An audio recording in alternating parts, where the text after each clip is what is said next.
బిస్మిల్లాహిర్రహ్మానిర్రహీం.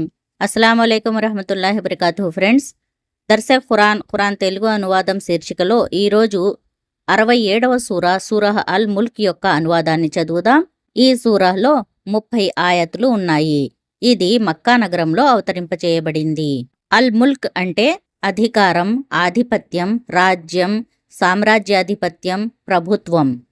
ఈ పేరు మొదటి ఆయత్ నుండి తీసుకొనబడింది. ఈ సూరహ్ యొక్క గొప్పతనాన్ని గురించి ఎన్నో హదీసులు ఉన్నాయి. వాటిలో కొన్ని ఇప్పుడు చూద్దాం. ఒక సూర 30 ఆయతులది ఉంది. అది మానవునికి సిఫారసు చేస్తుంది. దానివల్ల అతడు క్షమించబడతాడు. మరొక హదీసులో ఖురాన్లో ఒక సూరా ఉంది. అది తనను చదివిన వాడిని స్వర్గానికి పంపే వరకు అల్లాతో వాదులాడుతూ ఉంటుంది.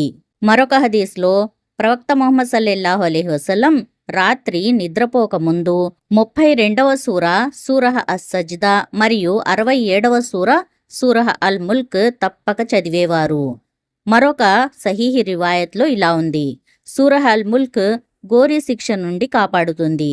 అయితే చదివేవాడు ఇస్లాం ఆజ్ఞలను మరియు విధులను పాటించేవాడై ఉండాలి.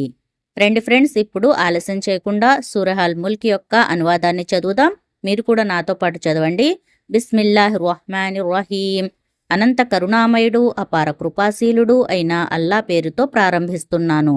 ఎవరి చేతులలో విశ్వ సామ్రాజ్యమున్నదో ఆయన ఎంతో శుభకరుడు, ఎంతో మహోన్నతుడు. ఆయన ప్రతి దానిపై అధికారం కలిగి ఉన్నాడు. మీలో మంచి పనులు చేసేవారెవరో పరీక్షించి చూద్దామని ఆయన చావు బ్రతుకులను సృష్టించాడు. ఆయన అత్యంత శక్తి సంపన్నుడు, అత్యధికంగా మన్నించేవాడును. ఆయన ఒకదానిపైనొకటి 7 ఆకాశాలను సృజించాడు. నీవు కరుణామయుని సృష్టిలో ఎలాంటి క్రమరాహిత్యాన్ని చూడలేవు. కావాలంటే మరొకసారి చూడు. అందులో నీకేమైనా లోపం కనిపిస్తున్నదా? మళ్ళీ చూడు.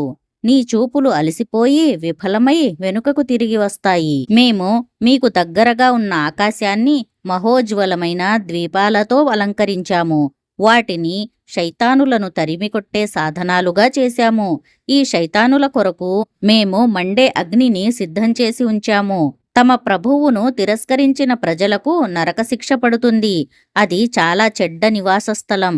వారిని అందులోకి విసిరివేసినప్పుడు వారికి భయంకరమైన దాని గర్జన ధ్వని వినిపిస్తుంది. అది అప్పుడు ఉద్రేకంతో ఉడికిపోతూ ఉంటుంది. తీవ్రమైన ఆగ్రహంతో బ్రద్దలవుతూ ఉంటుంది.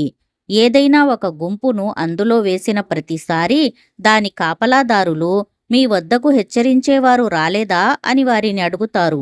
దానికి వారు ఇలా జవాబు ఇస్తారు: వచ్చాడు, హెచ్చరిక చేసే అతను మా వద్దకు వచ్చాడు, కాని మేము అతనిని తిరస్కరించాము.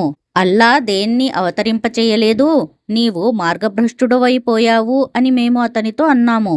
ఇంకా వారు ఇలా అంటారు: అయ్యో, మేము గనక ఆనాడు విని ఉంటే లేదా గ్రహించి ఉంటే ఈనాడు ఇలా మండే నరకాగ్ని శిక్షకు గురి అయిన వారిలో చేరి ఉండేవారము కాదు కదా. ఈ విధంగా వారే స్వయంగా తమ తప్పును ఒప్పుకుంటారు. ఈ నరకవాసులు నాశనమైపోను.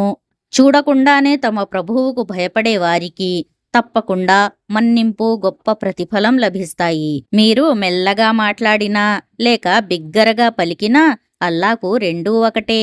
ఆయన హృదయాల స్థితిని సైతం ఎరుగును. పుట్టించినవాడికే తెలియదా? వాస్తవానికి ఆయన సూక్ష్మగ్రాహి మరియు సమస్తమూ తెలిసినవాడును. భూమిని మీ అధీనంలో ఉంచినవాడు ఆయనే. కనుక దానిమీద తిరగండి. దేవుడు ప్రసాదించిన ఆహారాన్ని తినండి. ఆయన సాన్నిధ్యానికే మీరు మళ్ళీ సజీవులై పోవలసి ఉంది. ఆకాశంలో ఉన్నవాడు మిమ్మల్ని భూమిలోకి దిగద్రొక్కడని, భూమి హఠాత్తుగా తీవ్ర కంపనాలకు గురికాదని మీరు నిర్భయంగా ఉన్నారా? ఆకాశంలో ఉన్నవాడు మీపైకి రాళ్లను విసిరే పెనుగాలిని పంపడని మీరు నిర్భయంగా ఉన్నారా? అప్పుడు నా హెచ్చరిక ఎలా ఉంటుందో మీకు తెలిసిపోతుంది. వారికి పూర్వం గతించిన వారు కూడా తిరస్కరించారు. అప్పుడు నా పట్టు ఎంత తీవ్రంగా ఉండినదో చూడండి. వారు తమ మీద ఎగిరే పక్షులు రెక్కలను ఎలా చాపుతూ ముడుచుకుంటూ ఎగురుతున్నాయో చూడటం లేదా? కరుణామయుడైన అల్లా తప్ప వాటిని అలా నిలిపి ఉంచేవారెవ్వరూ లేరు. ఆయనే ప్రతి వస్తువును కనిపెట్టి ఉండేవాడు. కరుణామయుడైన అల్లాకు ప్రతికూలంగా మీకు సహాయం చేయగల సైన్యమేదైనా మీ వద్ద ఉన్నదా? చూపించండి. అసలు విషయం ఏమిటంటే ఈ తిరస్కారులు మోసంలో పడిపోయారు. లేదా ఒకవేళ కరుణామయుడైన అల్లా తాను ప్రసాదించే ఆహారాన్ని ఆపివేసినట్లయితే ఇంకెవరు మీకు ఆహారమివ్వగలరు? చెప్పండి. వారసలు తలబిరుసుతనానికి, సత్య తిరస్కారానికి మూర్ఖంగా అంటిపెట్టుకుని ఉన్నారు. బోర్లా పడుతూ లేస్తూ నడిచే వ్యక్తి సరైన గమ్యానికి చేరుకుంటాడా? లేక చదునైన బాటపై తలెత్తి నిటారుగా నడిచే వ్యక్తి గమ్యానికి చేరుకుంటాడా?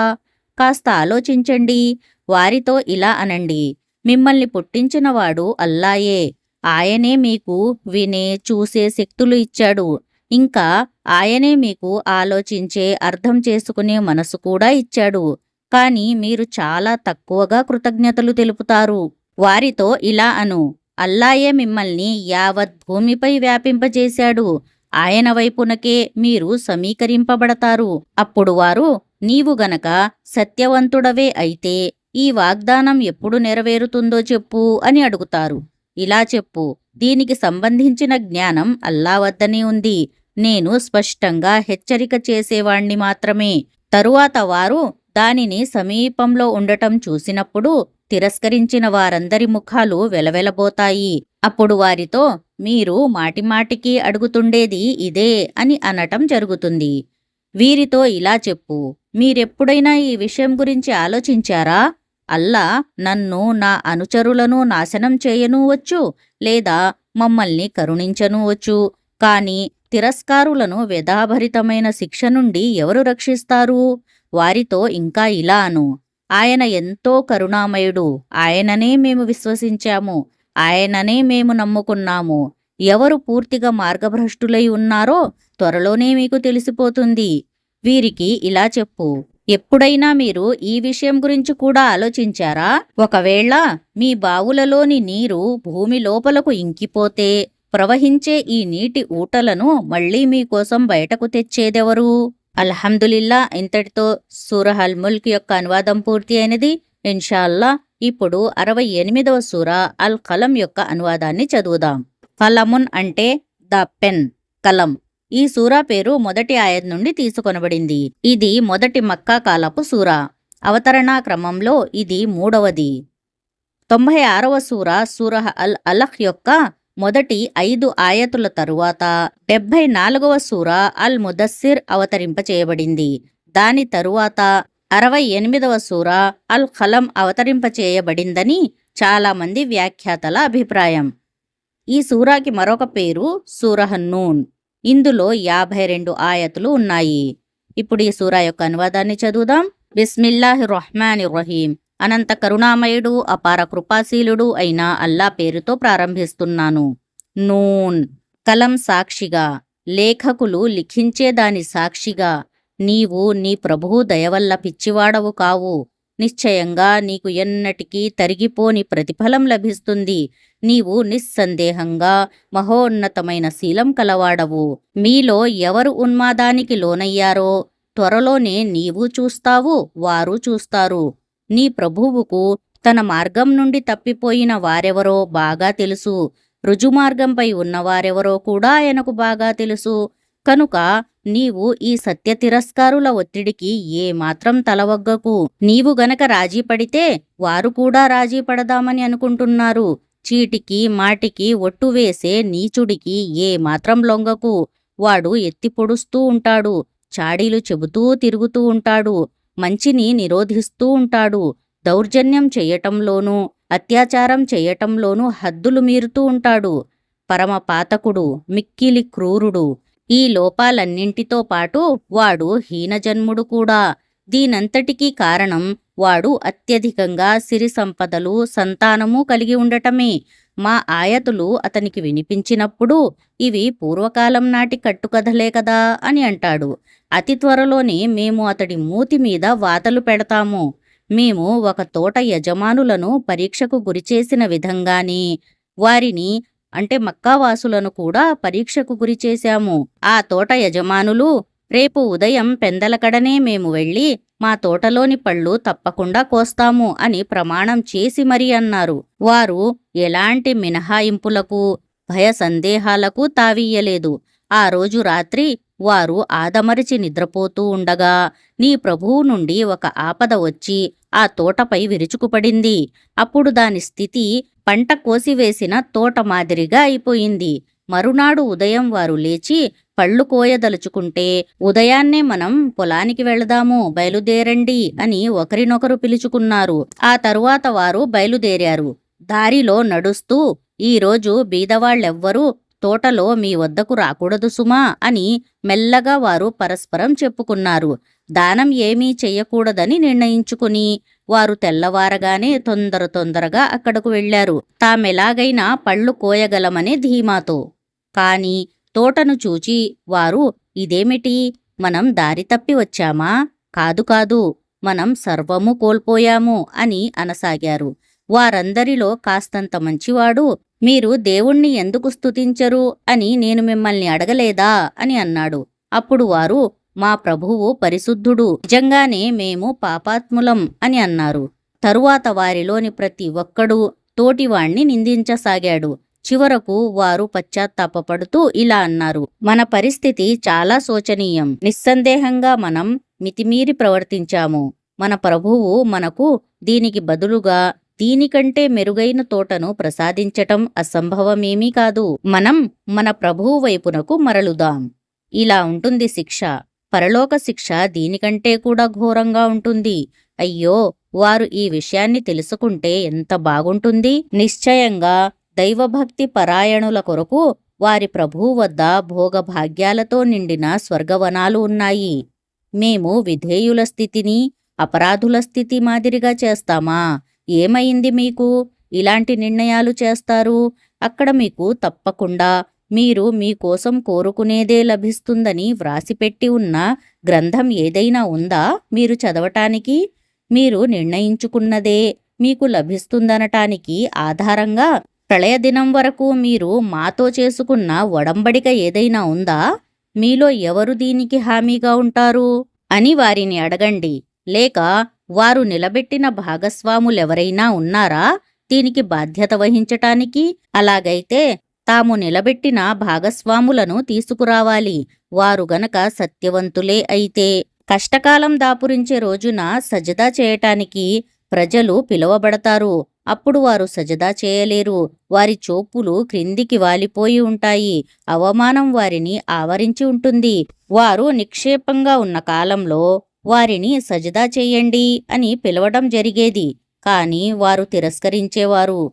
కనుక ఓ ప్రవక్త, నీవు ఈ గ్రంథాన్ని తిరస్కరించే వారి వ్యవహారాన్ని నాకు వదిలెయ్యి. వారికి ఏమాత్రం తెలియని విధంగా మేము వారిని క్రమేణా వినాశం వైపునకు తీసుకుపోతాము. నేను వారికి కొంత వ్యవధినిస్తున్నాను. నా పన్నాగం ఎంతో పటిష్టమైనది. నీవు వారి నుండి ఏదైనా ప్రతిఫలం అడుగుతున్నావా? వారు దాని భారం క్రింద నలిగిపోతూ ఉండటానికి?